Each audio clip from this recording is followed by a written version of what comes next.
Welcome to ZKast, everyone. I'm ZS Caraval from ZK Research, and I'm here at CCW Las Vegas. That's Customer Contact Week. I'm at the Talkdesk booth. I'm with Crystal Miceli, a longtime friend. Right? How you been? I've been well. How about you? Good. And so you're over here at Talkdesk, VP Product Management? Product marketing, Product marketing. and industry marketing. Yeah, and it's day 2 or 3 of the show, depending, I guess, how you count the first day. Any thoughts on the show so far? Any news catch your eye? It's been really buzzy. One of the things that we were super excited about is we won Best CX Cloud-Based CX Solution of the Year. Oh, you did? Well, congratulations on that. Thank you. So that was really exciting for us. But of course, we've also announced some major innovations this week, and so that's been really exciting. And the buzz around those has been huge. Yeah, well, the big theme here, in fact, I'm looking around, AI. I see a lot of AI here, right? There's a lot of AI. In fact, I did a dinner last night with some customers talking about AI. What are customers telling you? Are they ready for it? Are they scared of it? Are they, all rushing to deploy it? How are they thinking about it? So it's interesting. So I was talking to some customers the other day, and they were saying the last time they came to this show, they were able to put together a roadmap for what contact center would look like over 5 years even. But now AI has completely changed the game, and they don't know what the next 6 months look like because they don't know what the innovations are going to be. And so while they're excited about the opportunity, especially for efficiencies, for workforce effectiveness, for customer satisfaction, they're looking forward to those things. They're tentative because they don't know if the technology is really real or stable. And so they're really trying to get into the guts and say, is this something I can get my hands on? Is this valid product that's generally available, or is it, smoke and mirrors and still kind of conceptual? Yeah, and that's the same feedback I've gotten. There's a lot of kicking the tires. Yes. And in fact, there's just a lot of confusion in general. Does it eliminate agents? Does it add agents? Does it, help us bring in new channels? Does it eliminate channels? So I think we are in that trial phase, and I think what companies are afraid of is that we don't want to repeat the mistakes of the past where we promised all these great things, but by and large, let's be real, most contact center interactions aren't all that great, right? So if we spend lots of money on AI and it doesn't work, then we've just wasted the money. Now, at the show, you had a couple of big announcements. Yeah. One of them in particular, Navigator, is to make AI actually work better. So moving it out of this vision phase into reality. Yeah. Can you talk about what that is and how it works? Yeah, so for sure. So one of the things that we've thought about really deeply is what does it look like to engage with customer service in the modern age? Right, and so if you think about the sort of IVR system approach, it's very complex to configure. You've got decision trees and all of these other just choices you have to make and be very precise on what utterance do you route to what activity. Those IVR systems were invented in 1965. Yeah, and they've never worked. And everyone's always hated them. And no one implemented them because they wanted to create a bad customer experience. Of course not. They were looking for optimization. They were looking for ways to be accessible. But what we found is now we can leverage conversational AI with Talkdesk Navigator and actually allow people to converse in normal conversational language, whether voice or bot, or even point Navigator at emails to route the right tickets or to the right people at the right time, or to the automation bot, fully autonomous experience, really just leveraging generative AI on both the configuration side as well as on the customer-facing side. Yeah, I think the way IVR should work is it should give you an option. If you want to talk to an agent, hit 1, and that's the only option it gives you. Right? So now with Navigator, can you give me an example of a workflow and how that might work to help people understand what you're doing? So we're actually here at the CCW in the booth. We're letting customers get hands-on and do their own demo of Navigator. It's really easy. So essentially, you can just plop Navigator into your existing flow, and instead of saying, okay, if you wanted to order flowers, I want to order flowers, get flowers for wife. Like every one of those utterances would have to have been pre-programmed before. Yeah. With Navigator, what we do is you can simply say, order flowers as a description, and then any kind of variation on that is automatically configured. And then when someone calls in on a line or engages with the chat and says, I'm looking to get a nice, some nice bouquet of flowers for my wife for her birthday. What happens with that? It actually routes you to the appropriate next step in the workflow automatically.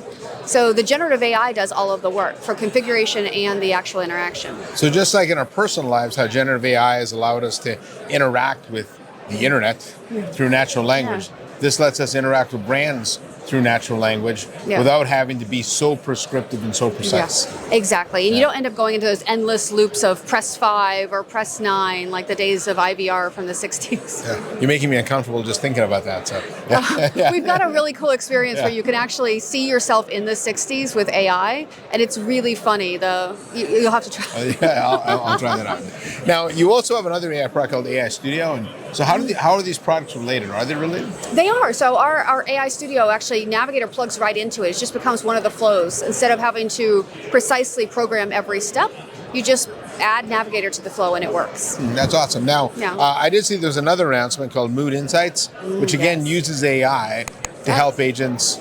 We'll talk about what that is. So what we were thinking about is when we are trying to understand, did a conversation go well when the contact center? You get sort of an after call survey and you end up with either a ranking or it's positive, negative, or neutral. And sometimes even AI has been used to sort of suss that out automatically without having to ask anyone deliberately. But what we found is that it's more nuanced than that. If you're calling in about a billing issue, it's negative, period. You shouldn't have to spend your time dealing with this, right? Yeah.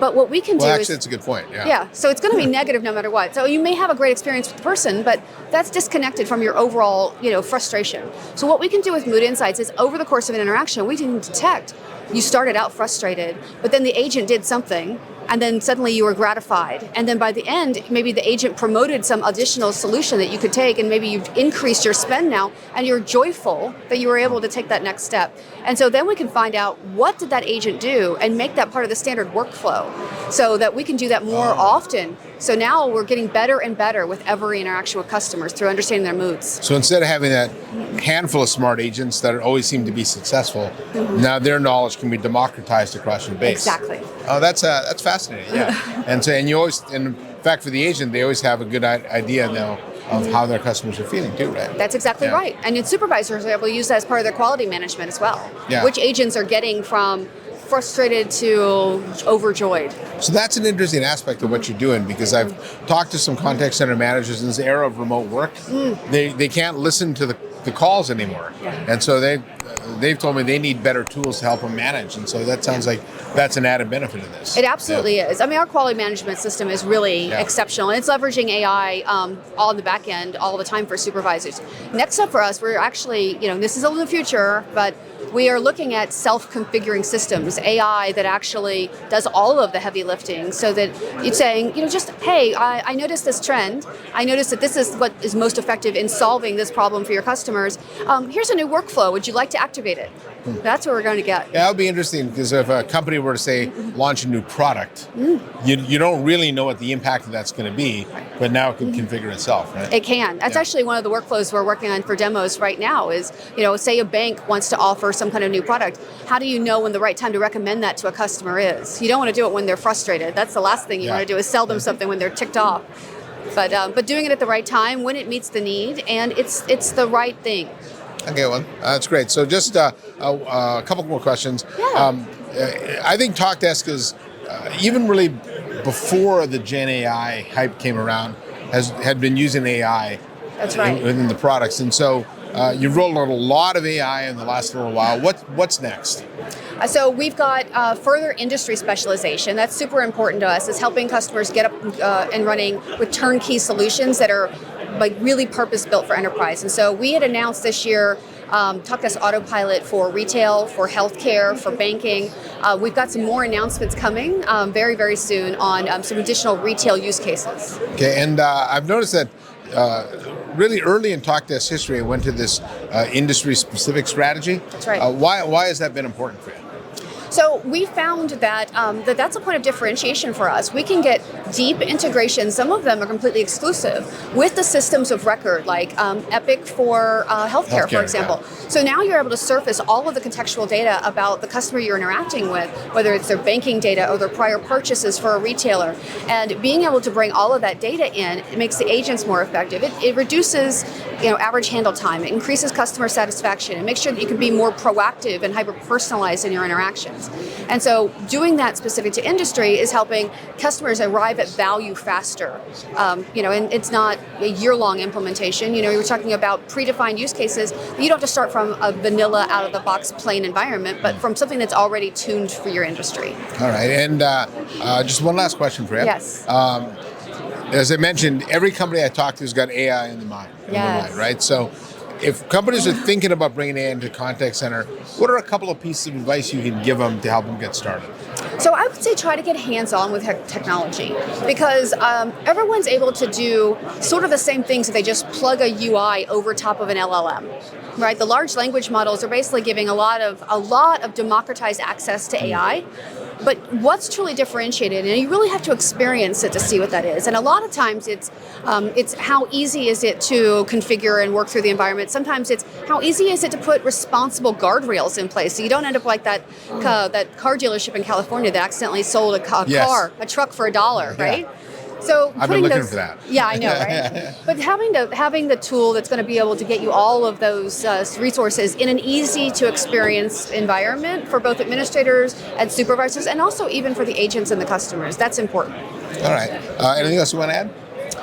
Thank you so much for giving us the time. This has been fantastic. No, it has been fantastic. I think Talkdesk, as I said, has been really at the forefront of AI innovation, and looking forward to seeing what you guys have next. Oh, we will definitely be in touch. Okay.